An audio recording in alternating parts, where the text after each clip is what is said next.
formato entrevista entonces. Tenemos a nuestro invitado, Gonzalo Sanservino. Buenas tardes, buenas noches, ya no sé qué hora es allá por Argentina, acá son las 11 de la noche. Bienvenido Gonzalo, ¿cómo andás? 10 de la tarde, así que buenas tardes, está bien. Bien. ¿Cómo andás, ¿Se Gonzalo? escucha ¿Todo bien? bien? ¿Se escucha bien si no arrimo un poquito el micrófono? Te escucho bien, sí. Voy a bajarlo igual un poquito el volumen a la música de fondo, así no molesta. Ahí está. Bien, ¿cómo andás, Gonzalo? ¿Todo bien? Bien, todo Bienvenido. bien. Acá, escuchando el podcast mientras esperaba. Bien. Bueno, mira, como disparador para empezar a abrir el juego, en esta semana, se estuvo hablando mucho esta semana y la verdad que está bueno porque no lo he visto en otros años, sobre el rol de los empresarios en la dictadura, ¿no? Y tenemos acá esta publicación de La Izquierda Diario que dice cuál fue la responsabilidad empresaria en el golpe de Estado. ¿Sí? Entonces, recapitula y nombra a varios representantes de la burguesía nacional argentina, ¿sí? Con su papel, ¿no? Durante la dictadura, ¿no? Bueno, Blaquier, recientemente difunto, responsable de la noche del apagón, entre otras cosas, Pérez Compán, Manieto, Aldo Roggio, Constantini, Ratazzi, bueno, varios personajes, algunos con implicación directa, otros indirecta, bueno, ya lo estaremos charlando, pero, digamos, también estuve viendo, creo que es Historia para Millennials, que pensó en la idea de cómplices para hablar de un poco también sobre la burguesía nacional. Creo que en estos días va a estar sacando su programa. Y bueno, a mí la idea de cómplice no me cierra del todo, porque yo diría responsable, ¿no? O sea, directamente responsable. Cómplice es como, bueno, la vi pasar de costado, me hice el boludo o de última me beneficié con, ¿no? Y bueno, la idea sería complejizar un poquito eso, ¿no? Y también verlo como con la responsabilidad que tuvieron en el golpe de Estado esta burguesía nacional. Pero bueno, contanos un poco vos cómo lo venís pensando eso. Bueno, primero de lo que decías que se hable probablemente tenga que ver con el fallecimiento de Pedro Blaquier, como señalabas, eh, que justo en estas fechas, digamos, trae un tema que no siempre estuvo tan presente. De hecho, cuando uno repasa las explicaciones sobre el golpe, las explicaciones dominantes sobre el golpe, se encuentra con dos grandes matrices explicativas. Uno es la de la teoría de los dos demonios, Uh-huh. que bueno, con el tema de 1985 ha vuelto a estar sobre la mesa, con el tema de la película sobre el juicio a las juntas.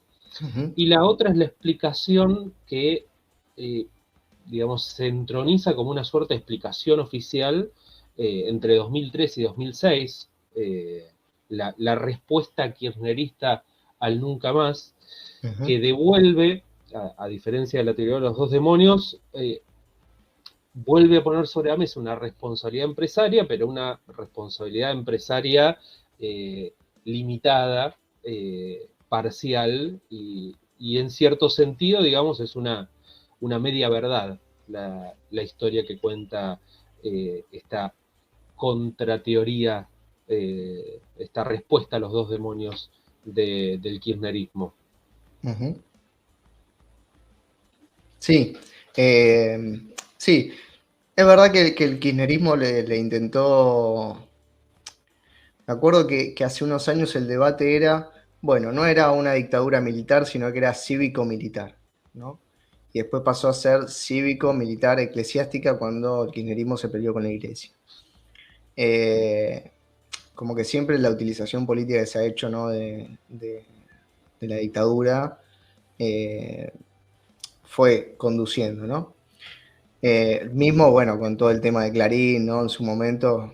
Es más, no sé si en ese momento se incluyó el cívico militar, ¿no? La verdad que, bueno, tampoco me especialicé en seguirle la huella al kirchnerismo a ver cuándo le puso nombre a qué, ¿no? Pero, digamos, progresivamente se le ha ido cambiando el nombre a la dictadura.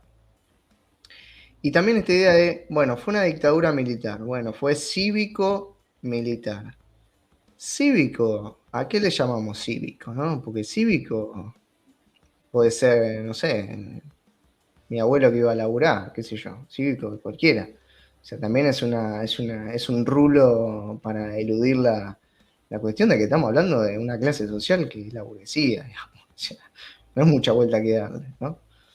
Sí, sí, efectivamente, hay como una evolución de las explicaciones del golpe que, como vos decías, tienen que ver también con los intereses dominantes que tienen que ver con la clase dominante que impulsó este golpe de Estado, y esas explicaciones van cambiando en función de los intereses de época. La teoría de los dos demonios, para repasar un poco, plantea una explicación, digamos, en el marco de la salida de la dictadura, del retorno a la democracia 1983, 1984, 1985, digamos, el contexto del juicio a las juntas, que tiene mucho que ver con la teoría de los dos demonios y esta explicación que se entroniza como dominante, que básicamente planteaba que los enfrentamientos de los 70 eran producto de pequeños grupos aislados de extremistas de extrema izquierda o extrema derecha, de ahí la idea de dos demonios que se enfrentan en una espiral de violencia mientras el conjunto de la sociedad, digamos, es ajena a estos enfrentamientos. Y de ahí surge la oposición dictadura-democracia, que vos te escuchaba, digamos, en la previa de la entrevista, vamos a hacer alguna referencia sobre, bueno, estos regímenes que se ha construido una oposición, el alfonsinismo, digamos, y quienes encabezaron la restauración democrática han construido una oposición que en muchos sentidos no es tal, y esto tenía que ver con la necesidad de construir un nuevo consenso social, reconstruir la hegemonía de la clase dominante en torno a nuevas ideas frente al desgaste de un personal político que hasta 1983 le sirvió a la burguesía, Claro. el personal político militar que encabezó las distintas juntas que conformaron los gobiernos de golpe del 76, y digamos que construyen una versión de los hechos muy funcional a esa restauración democrática. Por un lado, la oposición dictadura-democracia, la idea de que la máxima aspiración a la que se puede esperar, digamos, el paraíso en la tierra es la democracia, la idea de Alfonsín de con la democracia se come, se cura y se educa. Estamos Y esperando por todavía. otro lado, ¿cómo? Estamos esperando todavía. Estamos esperando.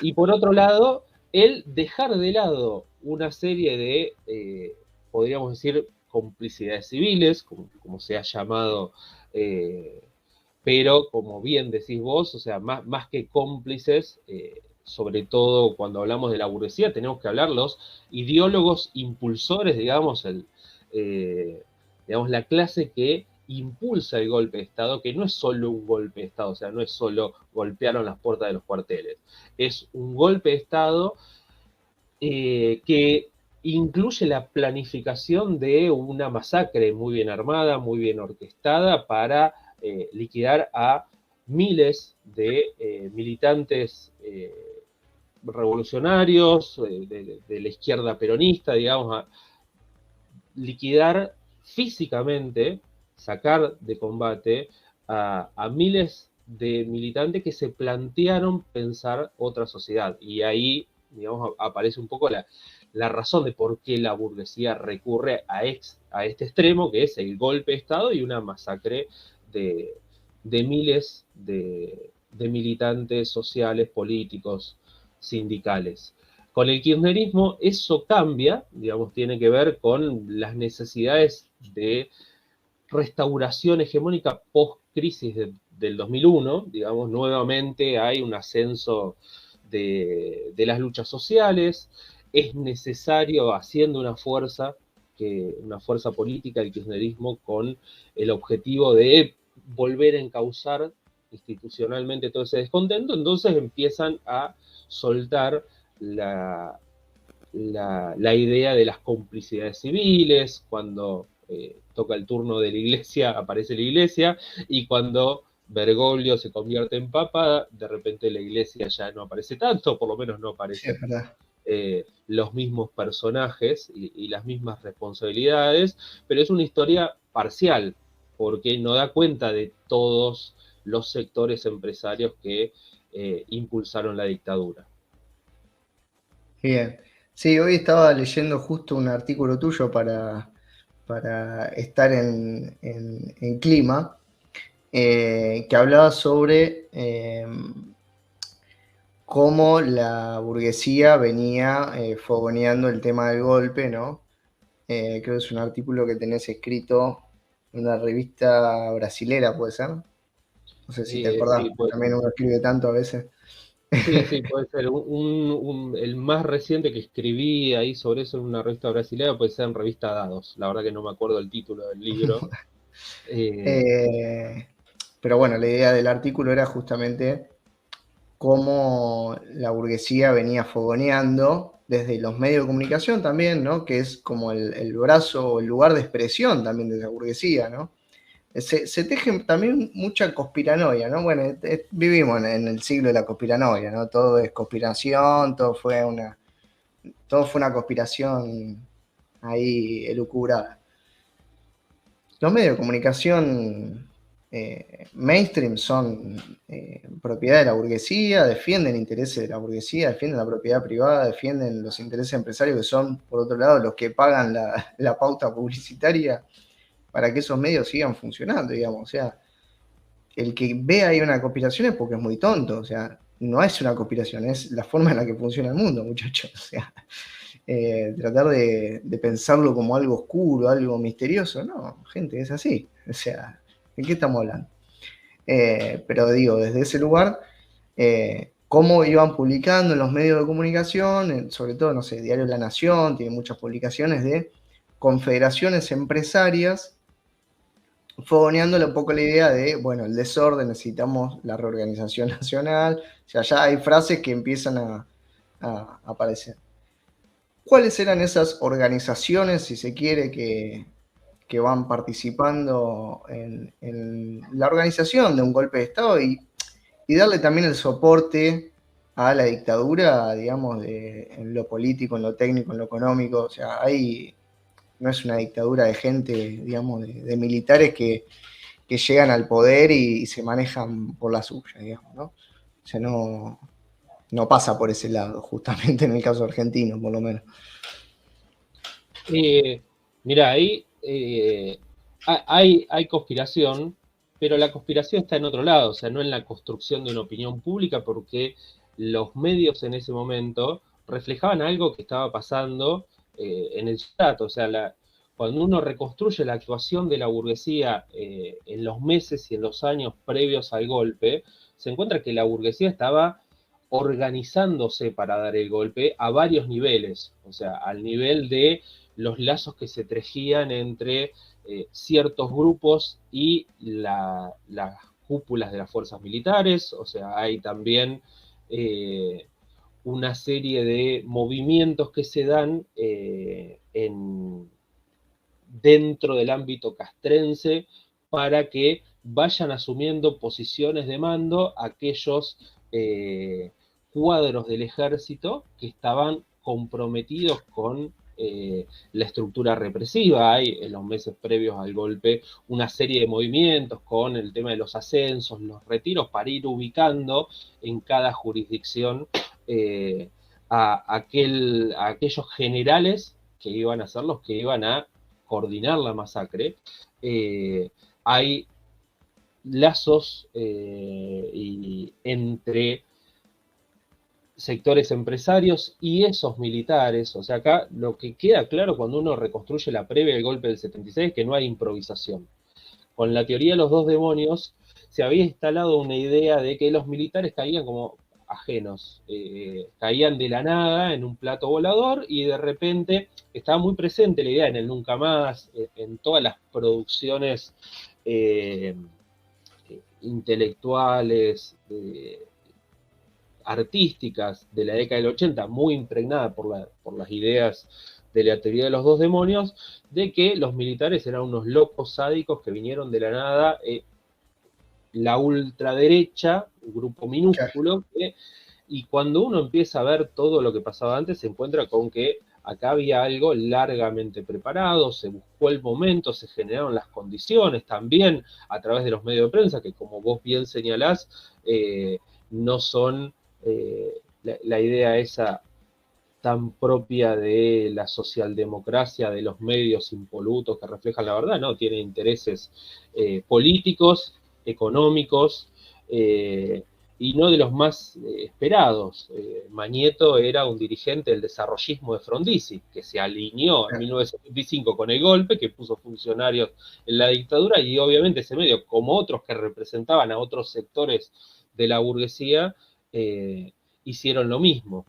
Eh, y uno cuando ve cómo va actuando la burguesía, ve que ciertos sectores comienzan más rápidamente a decir, bueno, esto no da para más, y comienzan a generar movilizaciones, movimientos, asambleas empresarias, algo que hoy parece rarísimo, asambleas empresarias donde se discute, siempre con eufemismos, la idea de hay que restaurar el orden, o que el país va hacia el abismo, cosas así, eufemismos para hablar de la necesidad del golpe, y se va preparando el clima, primero buscando la unidad de la burguesía.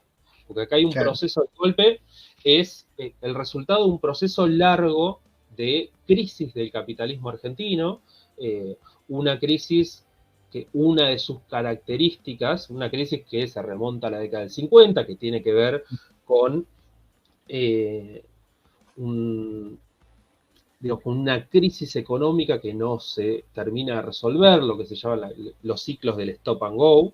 La economía argentina tiene ciclos así muy erráticos de crecimiento y de depresión, que lo que muestran es que ahí había algo que no funcionaba, los recursos que generaba la Argentina no alcanzaban a sostener toda la estructura a la que habían dado lugar, y la única solución que aparecía, hay muchas soluciones en danza, la burguesía está dividida, hay muchos programas frente a esa crisis, pero la única solución realista dentro de los marcos de la burguesía, dentro de los marcos que propone una sociedad capitalista, sin salirse de ahí, la única solución realista que aparece es el ajuste.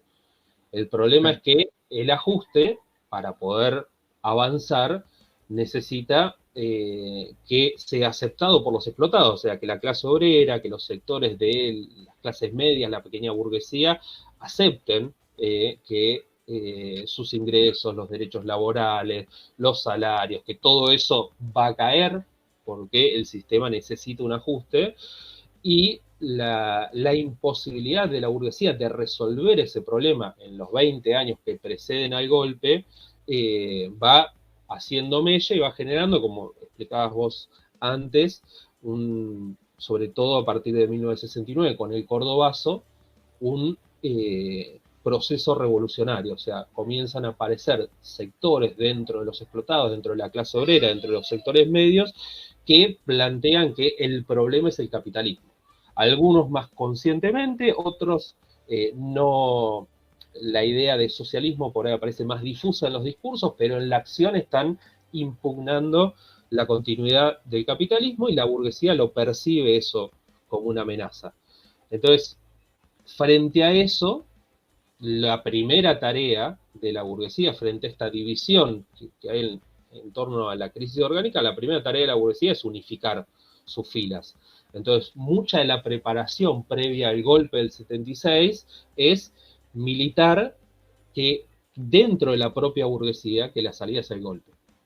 Vos tenías distintas fracciones de la burguesía con distintas propuestas de salida a la crisis y con distintas alianzas. Algunos sectores, como la burguesía de menor tamaño, ligada al peronismo, con una alianza en ciertos momentos con el movimiento obrero. Entonces, la primera tarea es convencer a toda esa gente, a toda la burguesía, de que la única salida es el golpe, que, como decía recién, no es solo no es un golpe de Estado más, no es suspender las garantías democráticas. Es un golpe que al día siguiente implica la detención, la desaparición, la tortura y el asesinato de miles de militantes, activistas, etc. Sí, sí, eso también, bueno, es un poco herencia también del gobierno democrático de Isabel, ¿no? Porque el operativo Independencia le da la base operativa que después, una vez que toman el poder, digamos, lo pueden desplegar automáticamente, ¿no? Entonces digo, ahí a veces los puentes entre dictaduras y democracias son muy cotidianos, si se quiere, ¿no? Yo pensaba en esto que decíamos recién y tengo miedo de irme muy a la mierda, pero bueno, está bueno para pensarlo, qué sé yo, tenemos el espacio también, no nos corre nadie con el tiempo, entonces, digo, hay un problema, digamos, en la Argentina que nunca termina de superarse, que es la reconversión económica a partir de los 30, diría yo, cuando el modelo agroexportador se satura, digamos, porque no puede seguir empleando gente, porque es un espacio económico también bastante limitado por una cuestión sencilla que es la tierra. O sea, hay un momento en que la tierra se termina y la capacidad productiva también se agota. Entonces, y sumado a los conflictos, digamos, externos, etcétera, empieza a ser necesario un desarrollo industrial, ¿no? Que si bien Argentina tenía ciertas bases antes, a partir de los 30, bueno, ese desarrollo industrial empieza a ser apoyado mucho más desde el Estado, ¿no? Con ciertos beneficios para ese sector. Y con la llegada del peronismo, la consolidación de una burguesía nacional industrial, ¿no? Ahí con más influencia todavía desde el Estado, ¿no? Con más interés de desarrollo desde el Estado.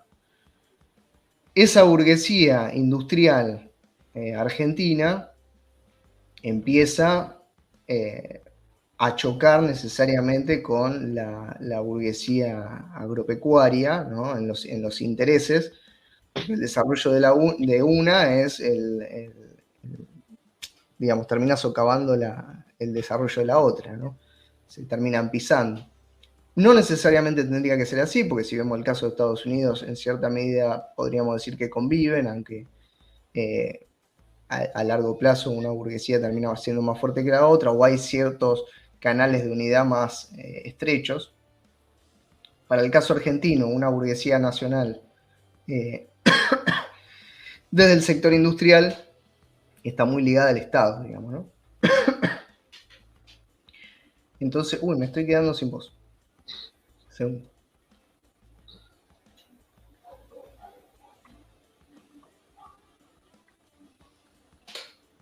Problema de docentes. Me quedé mal.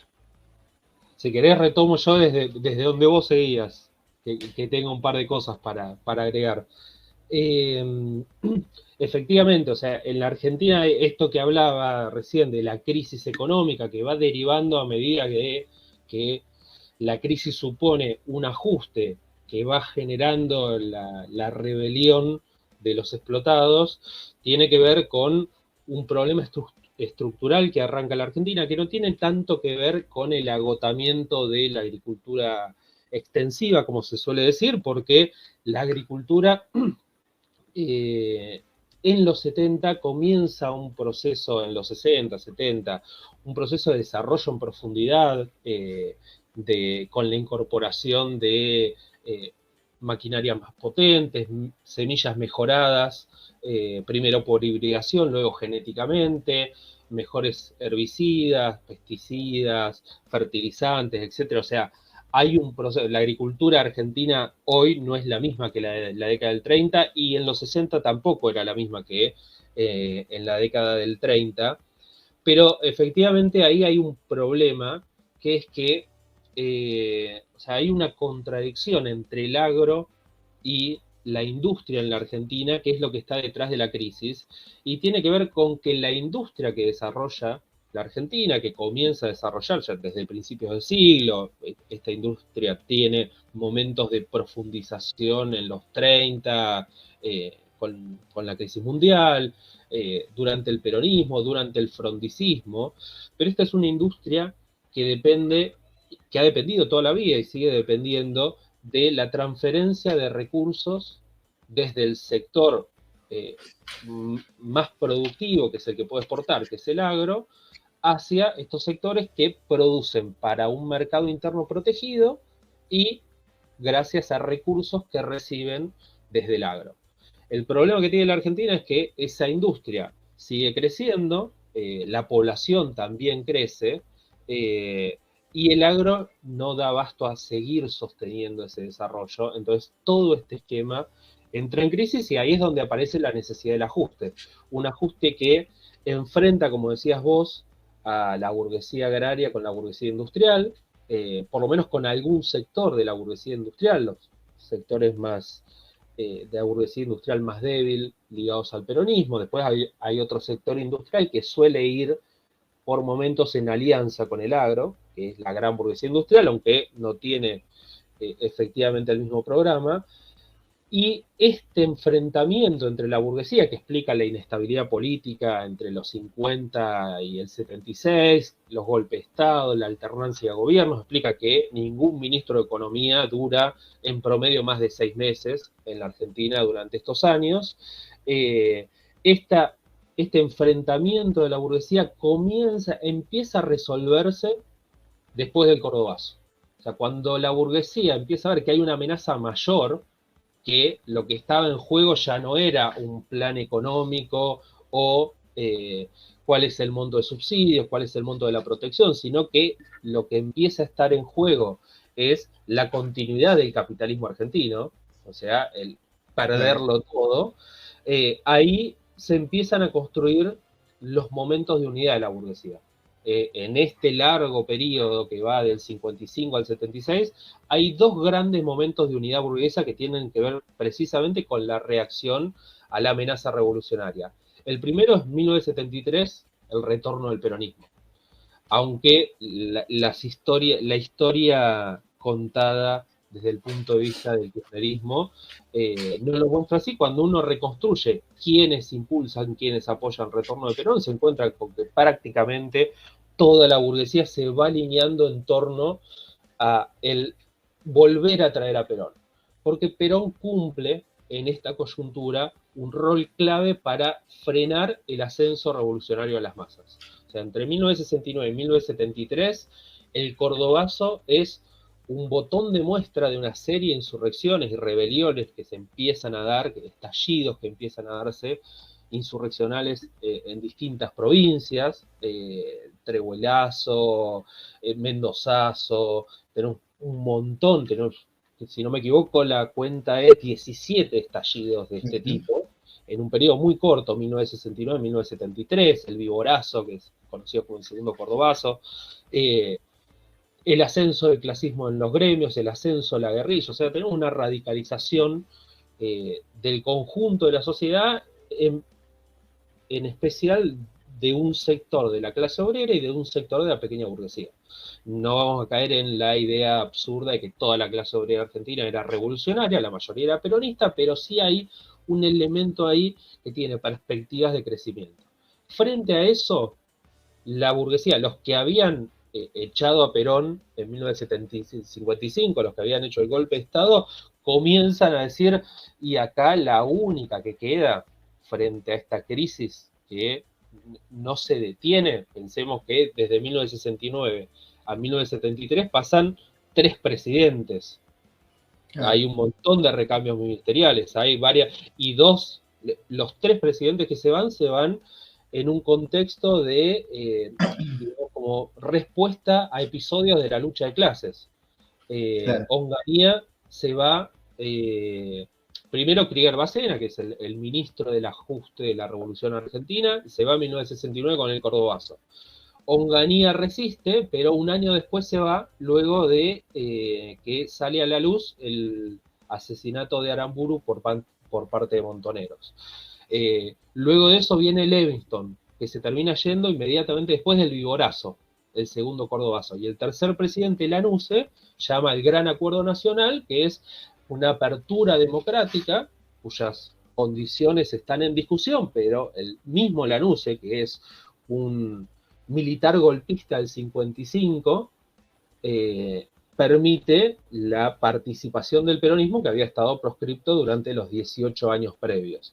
Y cuando uno mira qué pasa con la burguesía, qué pasa con la sociedad rural, qué pasa con la Unión Industrial Argentina, uno va viendo cómo dentro de cada una de esas corporaciones aparecen sectores internos que tienden a alinearse con el peronismo, que sobre todo de la mano de la Confederación General Económica, que es la corporación de la burguesía industrial más débil, dirigida por José Bergelbar, que va a ser ministro de Perón en 1973, comienzan todos a alinearse detrás de la CGE con la idea de tenemos que ceder algo frente al ascenso de las masas, hay que ceder algo para no perderlo todo. Y esta idea aparece en muchos discursos de dirigentes burgueses, incluso de la sociedad rural, o sea, el arquetipo de la oligarquía, de la mal llamada oligarquía para mí, que se divide en la coyuntura previa al golpe, se forman 2 listas en las elecciones y una de esas 2 listas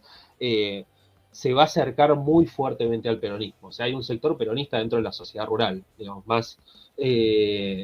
más claro que el retorno de Perón tiene que ver con una estrategia de un sector de la burguesía con la que todo se termina alineando, no hay. Y el segundo momento de esa unidad de la burguesía es 1976. Y es la unidad en torno al golpe de Estado que también se va construyendo y se va militando desde diferentes sectores. Tenemos a la burguesía agropecuaria, tenemos a la burguesía industrial más concentrada, lo que va a ser el Consejo Empresario Argentino, presidido por Martínez de Oz, que es el representante de todos estos empresarios que recién aparecían en las notas, Roca de Techín, Pez Carmona, Macri, Pérez Compán, es el representante de los grandes industriales argentinos que van a ser parte de la alianza golpista, pero también, y acá hay una diferencia con ese relato kirchnerista, los pequeños empresarios alineados con el peronismo también se van a ir ubicando detrás de la alianza golpista. O sea, la CGE, en el marco de esta ofensiva golpista que comienza en la segunda mitad de 1975, ahí es cuando empieza a prepararse la burguesía, claramente en ese momento, después del Rodrigazo, otro episodio clave de la lucha de clases, es muy claro que la burguesía saca como conclusión del Rodrigazo que la única manera de hacer pasar un ajuste, que lo había intentado Rodrigo, ahí otra vez los puentes entre dictadura y democracia, o sea, lo que Rodrigo no pudo hacer por la resistencia obrera, por la organización de las coordinadoras, por la presencia todavía de sectores clasistas y por la presencia de una izquierda dentro del movimiento obrero, que el peronismo que inicia la represión en 1973 no pudo desterrar. O sea, frente a eso, la burguesía saca como conclusión que la única manera de hacer pasar el ajuste, que el plan de Martínez de Oz no es más que eso, la única manera de hacer pasar el ajuste era eliminando las garantías democráticas y con una feroz ofensiva represiva que tenía por objetivo desarmar a la fuerza social, a la alianza revolucionaria que el peronismo había golpeado fuertemente que había frenado su ascenso, pero que no había podido eliminar. Y cuando uno mira toda esa coyuntura previa, va viendo cómo de a poquito, o sea, primero aparecen unos con las movilizaciones, con las acciones golpistas, luego se suman otros, y finalmente los últimos que se suman son estos sectores de la burguesía industrial de menor tamaño, organizados dentro de la Confederación General Económica, atravesada por muchas internas, que terminan, aunque sus máximos dirigentes no están con la alianza golpista, sus bases se van alineando claramente el golpe, y uno ve cómo la CGE se convierte para febrero, marzo de 1976 en una cáscara vacía. O sea, detrás de los dirigentes de esa burguesía peronista no hay nadie, porque la burguesía peronista se había pasado a las filas del golpismo. Claro. Ahí hay una cuestión hasta medio, no sé si mitológica, pero que se repitió mucho en los 80, pero también diría los primeros años de los 2000, digamos. Bueno, es un discurso también muy Felipe Piña, ¿no? Que es que la dictadura estaba apoyada no únicamente por la burguesía agraria y por el sector financiero, ¿no? Y ahí la burguesía industrial desaparece, ¿no?, del mapa, como si no hubiera estado antes y como si en la dictadura hubieran sido perseguidos directamente esa burguesía industrial. Bueno, Es muy interesante eso, la es que construcción del relato posterior. Digo. esa es la construcción del relato kirchnerista. El segundo prólogo de Nunca Más, que discute la teoría de los dos demonios y discute contra esta idea de la dictadura, los únicos responsables de la dictadura son los militares. Es más, llevando el alfonsinismo al extremo, digamos, son las cúpulas militares, ni siquiera todo el ejército. El juicio a las juntas termina siendo eso, el juicio a las juntas más el paquete de obediencia de vida, el punto final, son eso, los responsables son los 15 generales, 14, no recuerdo el número, que integraron las juntas militares. De ahí para abajo, obediencia de vida. Eso tiene que ver con cuestiones de la política, de las dificultades que enfrentaba el alfonsinismo para poder construir una hegemonía que tenía las mismas bases sociales que la dictadura, porque Techín, Pescarmona, Pérez Compán, Macri no perdieron sus empresas cuando cambió el gobierno, siguieron no solo siendo los mismos burgueses que antes, incluso más poderosos por los beneficios a los que pudieron acceder durante la dictadura, sino que además siguieron siendo el sector de la burguesía con mayor influencia sobre el gobierno. En los 70, el grupo de grandes industriales forma el Consejo Empresario Argentino, que tiene una relación casi íntima, tanto con la dictadura onganía como la de Martínez de Oz. Prácticamente todo el gabinete económico de Martínez de Oz está integrada por dirigentes de estos capitales que conforman el Consejo Empresario Argentino, de la organización que buscaba, digamos, tener un bajo perfil, y lo logró, porque muy poca gente habla del Consejo Empresario Argentino y su responsabilidad en la dictadura. Pero ese grupo, en los 80, digamos, entre el 81 y el 83, comienzan a distanciarse de esa organización, y el alfonsinismo forma otro grupo de empresarios donde están prácticamente los mismos capitales, los mismos dirigentes empresarios, que se conoció como capitales de la industria, que son básicamente los mismos sectores. Y acá, paradójicamente, frente a este relato kirchnerista de hay un capitalismo bueno, hay una burguesía buena y una burguesía mala. La que hace el golpe es la burguesía agropecuaria, financiera, los monopolios, las transnacionales. La burguesía nacional no. Bueno, cuando uno ve quienes impulsan el golpe, los encuentra todos. Pero ahí sí lo que hay que distinguir entre quienes impulsan el golpe y quienes después se quedan, quienes después ponen en marcha el plan económico, que no son los mismos. Esto es algo que en general en las reconstrucciones históricas sobre estos periodos se suele perder de vista. O sea, no es lo mismo quienes están impulsando el golpe que quienes se quedan con los lugares de poder y de decisión una vez que el golpe llega. Y esto, digamos, abona esta confusión. En general, digamos, el corazón de la alianza que impulsa los golpes de Estado, tanto del 66 como del 76, es una alianza entre sectores agrarios, la burguesía agropecuaria, de todos los tamaños, esto incluye a Federación Agraria, que en general, digamos, ha tenido mucha mejor prensa que el resto, y la gran burguesía industrial, el Consejo Empresario Argentino, los sectores que dominan la Unión Industrial de Argentina, aunque sus bases son un poco diferentes, que impulsan esta salida del ajuste frente a la CGE, que en general, en alianza con el movimiento obrero, digamos, como estos sectores de industriales más débiles van a ser el pato de la boda en un ajuste, pues son los primeros a los que se le recortan las transferencias, los primeros que van a sufrir las consecuencias del ajuste. Bueno, estos sectores se mantienen en una alianza enfrentada en general. Eso cambia en 1975.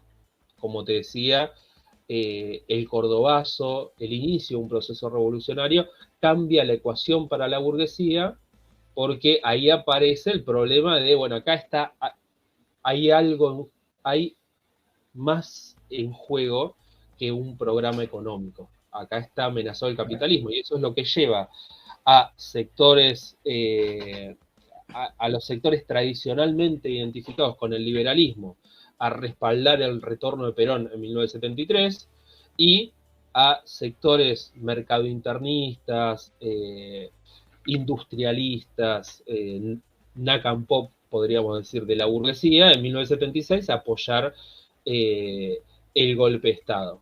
Pero bueno, es importante esta distinción entre los que impulsan el golpe y los que finalmente terminan digitando la política económica, porque eso nos permite discutir qué es lo que sucede en 1976, cuál es el programa económico y cuáles son los intereses que se imponen. Hay, de la mano de estas explicaciones, está la idea de que en 1976 triunfa la burguesía agraria, la oligarquía diversificada, que se reprimariza la economía, y en realidad lo que uno ve es completamente diferente, porque, bueno, lo veíamos recién en las notas periodísticas que vos traías de los empresarios que son arquetipo de los empresarios cómplices, pongámosle, de la dictadura. Son todos industriales, son todos grandes industriales y sobre todo ligados al Estado. Como toda la burguesía industrial depende del Estado para las transferencias de renta que le permiten subsistir en un mercado interno protegido. Esos son los sectores que incluso Martínez Dios tradicionalmente se lo asocia a intereses agrarios porque viene una familia ganadera, digamos, el tatarabuelo de Martínez Dios es el fundador de la Sociedad Rural Argentina, porque ha representado intereses azucareros, pero en 1976 Martínez Dios era, como está de moda decir ahora, el CEO, o sea, el presidente de Asindar, capital industrial, una de las dos siderúrgicas que tiene en ese momento el país. Asindar es una y la otra es Techín. O sea, es un representante de los grandes intereses industriales de la Argentina. Y el programa que pone en marcha está muy lejos de lo que tradicionalmente conocemos como liberalismo, que es el programa político de los sectores agrarios, y expresa otro programa burgués, no tan conocido, porque en estas explicaciones tipo Felipe Piña ha quedado desdibujado, a pesar de que es el que gana, ha quedado desdibujado, que es lo que yo llamo en algunos artículos el liberal desarrollismo, que es el programa económico de la gran burguesía industrial y que está muy lejos del liberalismo por una razón sencilla. Estos grandes industriales, como toda la industria argentina, necesitan el Estado, necesitan la protección, porque siguen siendo una industria que produce fundamentalmente para el mercado interno y depende de ese mercado interno protegido. Entonces no son liberales. Y cuando uno rastrea discursos de Martínez de Oz, se encuentra con que muchas veces él mismo reconoce que no, en la Argentina los empresarios no pueden prescindir del Estado. Su política económica, después cuando uno la analiza con cierto detalle y no en estas reconstrucciones bastante superficiales que se hacen desde un campo que hoy, desde una corriente que es dominante en la historia económica sobre la dictadura, uno se encuentra con que las medidas que toma Martínez de Oz están más cerca de los intereses de los grandes industriales que de la burguesía agraria. La burguesía agraria en 1978, 1979, 1980 estaba reclamándole a Martínez de Oz por todo lo que no hizo, y los grandes industriales eran parte del gabinete de Martínez de Oz. Los funcionarios de Martínez de Oz que venían del sector agrario habían renunciado descontentos con la política de Martínez de Oz, y los grandes industriales digitaban la política. La política de Martínez de Oz no es una política liberal, no deja de ser una política burguesa, no deja de ser una política de ajuste, pero no es liberalismo. Sí, creo que incluso el debate, digamos, de la política económica de la dictadura está como puesta, está puesta sobre la mesa para discutir la política del menemismo, ¿no? Como para teñir al menemismo de que su política económica nace en la dictadura, ¿no? Entonces sería ilegítima, ¿no? Etcétera, y sirve como caballito de batalla en las discusiones a partir del 2000, 2001, ¿no? Es decir, bueno, el menemismo viene de la dictadura, ¿no? O sea, siempre, o Macri son la dictadura, ¿no? De vuelta ahí también, ¿no? Que sí, pero a veces se pierden en estas cosas las cuestiones, digamos, de la historia, ¿no? Yo creo que ahí lo que ha terminado primando es que se ha asociado a la burguesía industrial argentina como,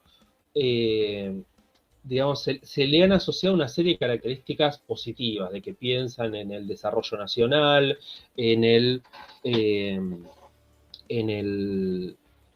digamos, en crecer, en el desarrollo del país, generan empleo, etcétera.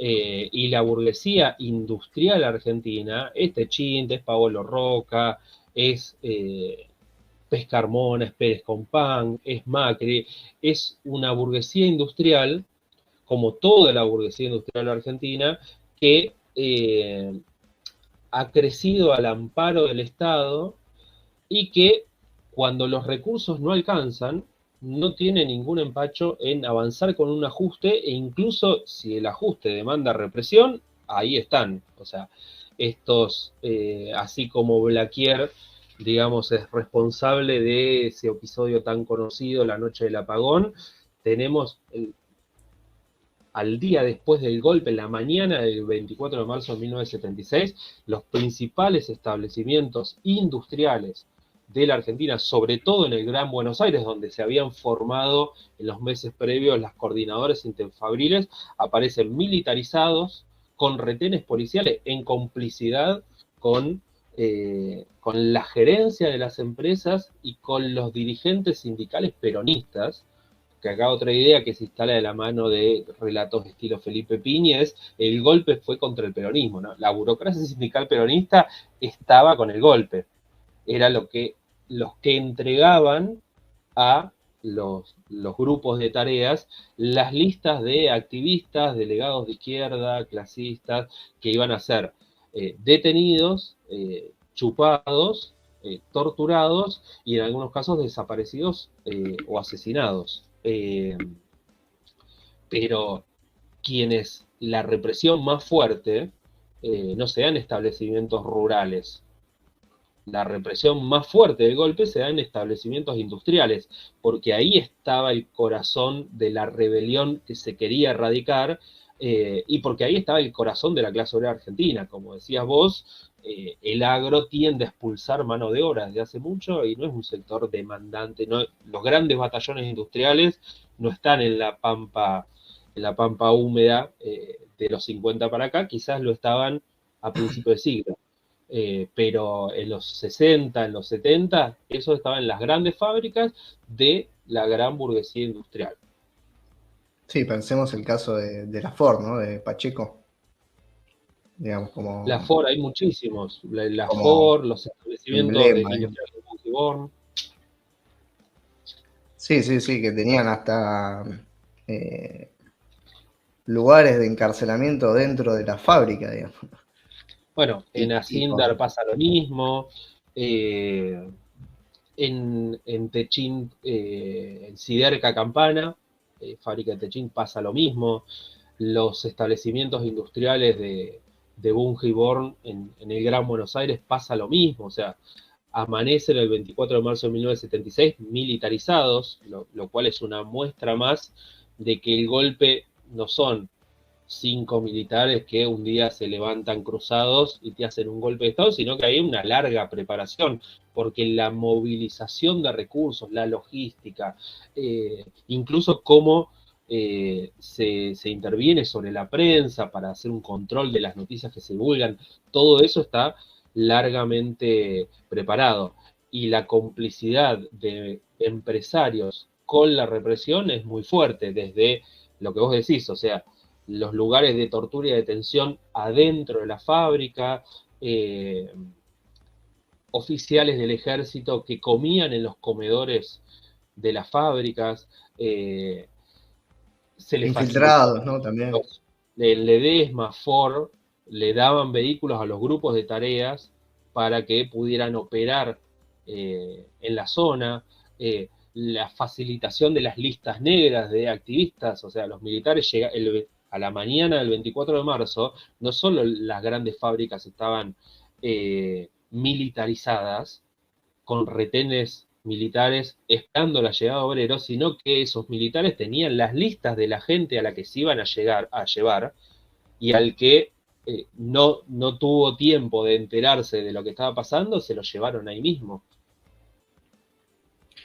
Sí, sí, sí. Bueno, para pasar un poco a un cierre de esta charla, creo que hay algo que vos dijiste hace un ratito y lo quería retomar para cerrar, que es una de las preocupaciones, ¿no? Durante todo este periodo, es cómo hacer pasar un ajuste, ¿no? A una economía argentina que no resiste digamos, el modo de producción que tiene, ¿no? O sea, hay un problema sistémico que no resiste, podríamos decir, bueno, esto lo hemos trabajado varias veces con el tema de la población sobrante, etcétera. Me gustaría que vos también le des una definición a esto, pero digamos, en los momentos en los cuales la sociedad argentina tiene la capacidad de resistir al ajuste, vemos los incrementos en la represión, ¿no? Entonces, en vistas a lo que va a ser ahora, dentro de poco, una contienda electoral donde ciertos sectores plantean que, bueno, el mercado va a regular todo. Sí, bueno, te quiero ver cómo regula todo con eh, miles de despedidos, ¿no? Esto a mí, en mi momento docente, cuando me toca explicar el 2001, con pibes que nacieron en el 2005, 2007, vos decís, no entienden nada, y te están hablando de que, bueno, pasándolo a una fuerza política en concreto, la de los libertarios, Milei y todos estos, pero que igual lo podemos llevar y traspolar a otros espacios políticos, ¿no? Incluso en el propio oficialismo. Eh, Cuando hablamos de lo que fue el 2001, sin dudas estamos hablando de lo mismo, ¿no? De hacer pasar un ajuste con miles de desocupados. Entonces, ¿cómo se resuelve eso? Bueno, ahí digamos, lo que es claro es que durante la década del 50, 60, 70 tenés este enfrentamiento que no se llega a resolver. O sea, la clase obrera tiene una capacidad de organización, de resistencia, que hace que la burguesía no pueda resolver la situación, que la propia burguesía se encuentre dividida. Y, digamos, eso explica por qué el golpe del 76 viene acompañado de una represión tan brutal. Digamos, el grado de organización, de conciencia de la clase obrera que se debía quebrar era mayúsculo, y eso explica que tengamos miles de desaparecidos, que tengamos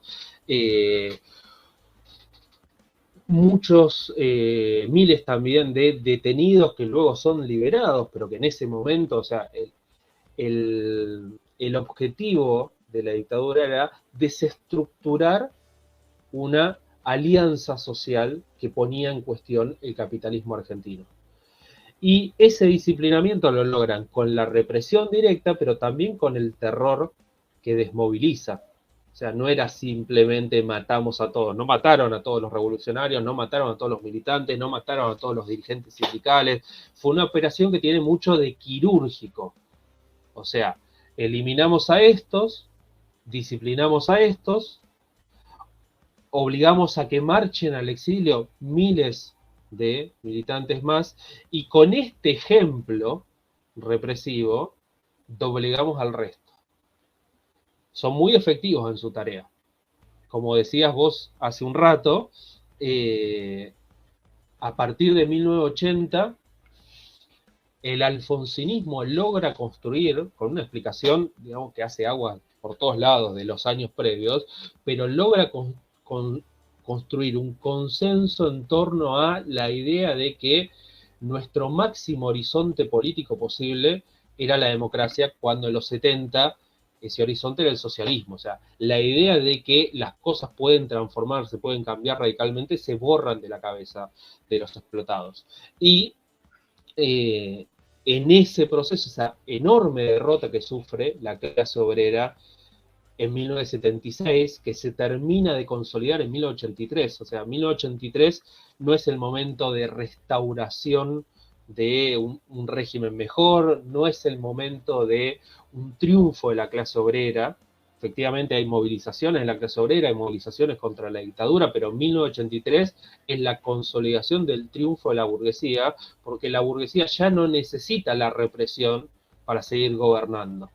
Techín, Pagani, Pérez Compán, etcétera, siguen digitando los destinos económicos, políticos y sociales de la Argentina sin necesidad de un Videla que esté matando y secuestrando gente. La gente vota a Alfonsín, a Menem, a Kirchner, o sea, a sus representantes en el Estado. Y la consolidación de eso se traslada al terreno económico. Cuando uno mira qué sucede con los salarios en la Argentina post-dictadura, con la desocupación en la Argentina post-dictadura, uno se encuentra efectivamente en el momento de mayor represión una baja enorme de los salarios, no así de la desocupación. Martínez Dios es muy hábil para no abrir dos frentes al mismo tiempo, entonces no hay despidos masivos en el Estado, no hay privatizaciones, se concentra en la baja salarial y en estabilizar hasta donde pudo las variables macroeconómicas. Pero todo eso empieza a aparecer en democracia.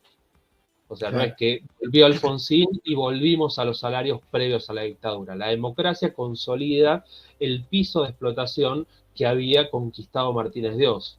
Y comienza este proceso de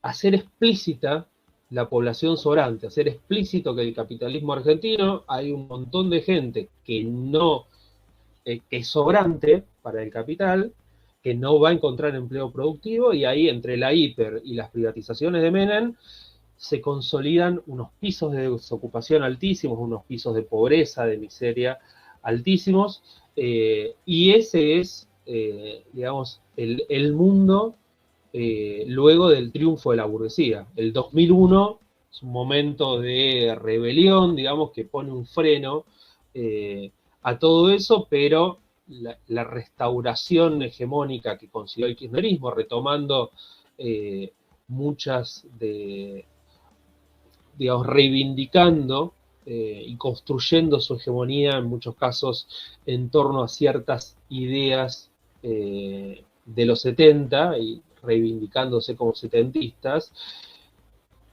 y siguen haciendo pasar lo mismo. Acá cierro con esto, hay un punto en el cual la democracia que sigue al proceso militar por la clase dominante, digamos, por la continuidad de la influencia de los mismos sectores empresarios. Esta burguesía, gran burguesía industrial, liberal, desarrollista, sigue manejando, o sea, en los 60 era el Consejo Empresarial Argentino, durante el proceso se conocen como la patria contratista, en los 80 van a estar todo el tiempo alrededor y discutiendo con Alfonsín los planes económicos y son conocidos como los capitales de la industria. En los 90 van a ser los que se queden con las empresas privatizadas, porque los compran estos mismos empresarios, y en los 2000 con el kirchnerismo son lo que conocemos como la mafia de los cuadernos. O sea, esa gente está siempre en torno a los distintos gobiernos. Y lo que hoy tenemos es la consecuencia no tanto de la dictadura, sino del triunfo de la burguesía con la dictadura que se consolida en democracia. O sea, para pensar la forma de transformar esto, hay que empezar a pensar en cómo hacemos para que deje de ser la burguesía argentina, todos los que impulsaron el golpe de Estado, los que generaron los niveles de desocupación, de miseria, de pobreza, los niveles salariales que tenemos hoy, y pasa a ser otra clase social la que ponga en marcha una Argentina distinta.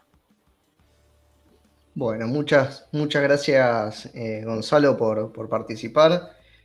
Vos estás, hoy en día, ¿qué estás haciendo para contarle a la gente? ¿Dónde te puedes seguir o qué propuesta consultar para seguir leyendo más y eso?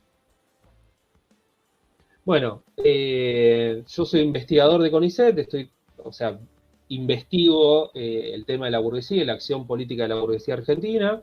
Ya que estamos pasando chivos, acá tengo libros sobre el proceso militar, de la editorial Ediciones R&R, que es la editorial del partido donde milito, Razón de Revolución, Vía Socialista, que estamos también ahí para que nos sigan precisamente recogiendo todos estos problemas. Estamos elaborando un programa de superación de estos problemas de la Argentina de los que estuvimos hablando. Y paso también un chivo futuro, en breve va a salir un libro también por Ediciones R&R, Los Golpistas, que sintetiza un poco todos estos trabajos sobre la burguesía argentina y la acción política de la burguesía argentina en los 50, 60, 70. Así que bueno, ahí pueden chusmear la página de Razón de Revolución, Vía Socialista, buscar los libros de Ediciones R&R y van a encontrar bastante del trabajo que yo hago.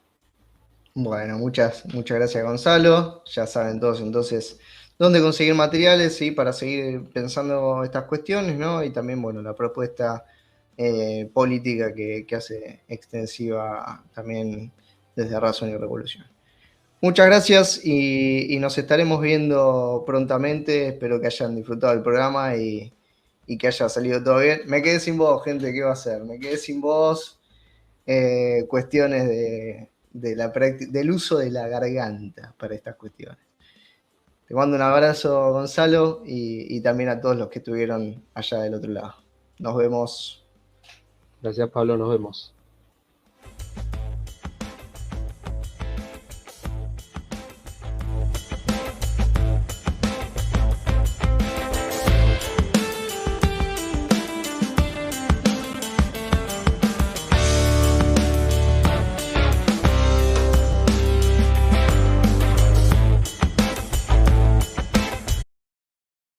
El último chivo que vamos a presentar justamente son los cursos de Huella de la Historia. Tenemos, en este caso, 3 propuestas que hemos llevado adelante este año. Historia de las clases sociales en Argentina. Es un curso que está pensado para estudiar la historia argentina de punta a punta, ¿sí? Desde 1810, incluso un poquito antes, hasta el 2001, ¿sí? Y con alguna proyección hacia el presente, pero que está enfocado a analizar la historia argentina desde una mirada de la lucha de clases, ¿no? Cómo las clases sociales se van desarrollando, enfrentando y relacionando a lo largo de la historia argentina. Luego tenemos el curso Proyectos de Divulgación Histórica, que está centrado para todos aquellos que quieran emprender algún proyecto de divulgación histórica, ya sea en redes sociales o en algún otro formato. La idea es compartir un poco la experiencia de Huella de la Historia, que ya tiene 8 años de desarrollo, y llevar algunas propuestas para... Me estoy quedando sin voz. Por suerte ya tenemos al invitado que me va a cuidar la garganta un rato. El curso entonces de Proyecto de Divulgación Histórica. Y por último, que tiene mucho que ver con esta charlita de hoy, que es el curso Dictadura y Democracia en Argentina, 4 clases asincrónicas, ¿sí? Justamente analizando los momentos de dictadura y democracia, y, alerta spoiler, a veces no son tan distintos, ¿no? Dirían Luca Prodan, no tan distintos. Dejamos entonces planteada la propuesta de los cursos de Huella de la Historia para todos aquellos y aquellas que estén interesados.